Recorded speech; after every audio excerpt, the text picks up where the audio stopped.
Hi friends, welcome to creative ideas episode number 21. ముందుగా అందరికీ సంక్రాంతి శుభాకాంక్షలు. మీరంతా సంక్రాంతిని బాగా సెలబ్రేట్ చేసుకొని బాగా ఎంజాయ్ చేయాలని నేను మనస్ఫూర్తిగా కోరుకుంటున్నాను. ఈరోజు మనం బీరకాయ అండ్ టమాటాతో 2 ఫ్లవర్స్ క్రియేట్ చేద్దాం. అందరూ నిన్న భోగి ఎంజాయ్ చేశారా? ఇవాళ సంక్రాంతి ఎలా సెలబ్రేట్ చేసుకుంటున్నారు? ఎలాంటి వంటలు చేశారు?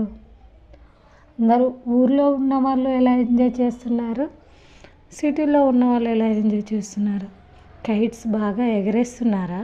పిండి వంటల్ని బాగా ఎంజాయ్ చేస్తున్నారా? నేనైతే అమ్మ వాళ్ళ ఇంటిని బాగా మిస్ అవుతున్నాను ఫ్రెండ్స్. నా పెళ్ళి తర్వాత వచ్చిన ఫస్ట్ సంక్రాంతి, కానీ వెళ్ళలేకపోయాను. ఊర్లలో హరిదాసులు ఇంటికి వచ్చారా? గంగిరెద్దులు ఇంటికి వచ్చాయా? Thank you all. Please do subscribe.